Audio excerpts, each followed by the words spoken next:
Aujourd'hui, il y a des mises à jour importantes en provenance du secteur de Zaporijia. Ici, après que la percée ukrainienne a stoppé l'offensive russe, c'était maintenant ou jamais pour les Ukrainiens de franchir l'étape suivante décisive. Des combats meurtriers ont éclaté lorsque les forces spéciales ukrainiennes ont lancé une percée mécanisée vers Stepnoïrsk, mettant en péril l'ensemble de l'effort russe dans la région.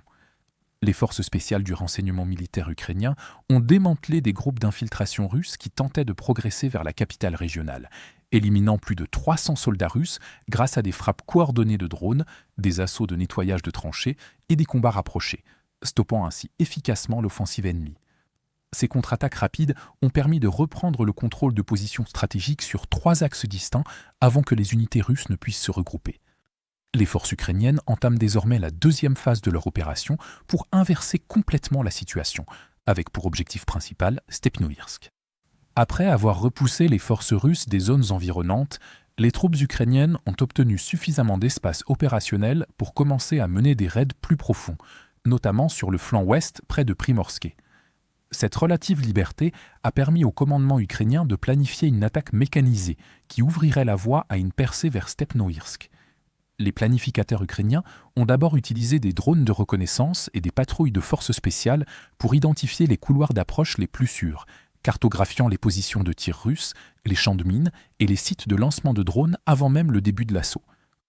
En raison du minage intensif de la zone par les deux camps, les officiers ukrainiens ont décidé de miser sur des véhicules blindés résistants aux mines et aux embuscades, offrant ainsi une protection suffisante pour permettre aux troupes de circuler sur les chemins de terre locaux sans être immobilisées et exposées aux frappes constantes des drones russes. Des images géolocalisées, publiées par l'unité des forces spéciales ukrainiennes Artan, montrent le début de l'opération, avec des véhicules blindés ukrainiens avançant prudemment sur la route menant à Stepnoïrsk aux premières heures du matin et sous le couvert d'un épais brouillard. Malgré ces avantages, et bien que le groupe d'assaut ukrainien soit protégé des drones russes, l'itinéraire restait extrêmement dangereux. Des véhicules ennemis détruits jonchaient la route et limitaient la vitesse des Ukrainiens, tandis que des mines demeuraient disséminées sur leur passage. Plusieurs mines ont explosé alors que le convoi progressait, mais les véhicules blindés ukrainiens MRAP ont continué d'avancer malgré les déflagrations. Une fois arrivés à la lisière nord de Stepnoïrsk, la formation ukrainienne s'est scindée en plusieurs groupes. Les véhicules blindés ont immédiatement commencé à réprimer les positions russes à coups de mitrailleuses et de lance-grenades automatiques, visant les premières rangées de bâtiments pour neutraliser les forces russes tenant la périphérie extérieure de la défense. Après avoir débarqué, les forces spéciales ukrainiennes sont passées à des opérations de nettoyage urbain, les soldats progressant méthodiquement de sous-sol en sous-sol et de bâtiment en bâtiment, utilisant grenades et explosifs pour neutraliser les positions russes retranchées tout en minimisant leurs propres pertes.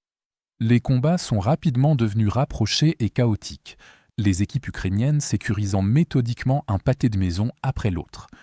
Parallèlement, les opérateurs ukrainiens de drones FPV ont rejoint l'assaut, traquant les soldats russes tentant de se repositionner plus en profondeur dans la localité et les forçant à se replier plus au sud.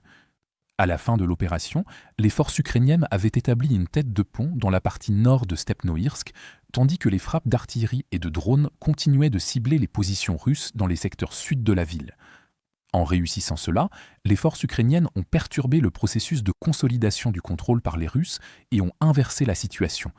Avec des troupes ukrainiennes à l'intérieur de la localité, ce sont désormais les infiltrés russes qui se retrouvent sous pression.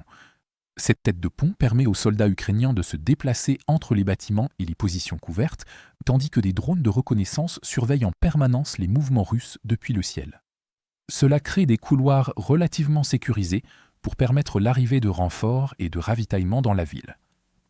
Globalement, l'entrée des Ukrainiens à Stepnoïrsk marque la deuxième phase d'une opération soigneusement planifiée, visant à stopper l'avancée russe le long de la rive du fleuve en direction de Zaporijia. Les forces spéciales ukrainiennes pénètrent directement dans la localité disputée afin d'empêcher les Russes de se regrouper et de progresser plus au nord. Pourtant, grâce à une planification rapide, des contre-attaques agressives et une guerre coordonnée par drone, l'Ukraine est désormais en train d'inverser la dynamique et repousse progressivement les forces russes hors de l'un des secteurs les plus dangereux menaçant la capitale régionale.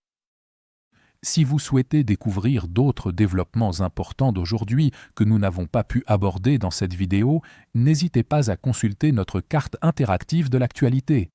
Le lien vers notre carte interactive se trouve dans la description ci-dessous. Merci d'avoir regardé cette mise à jour et un merci tout particulier à tous ceux qui suivent déjà notre carte interactive.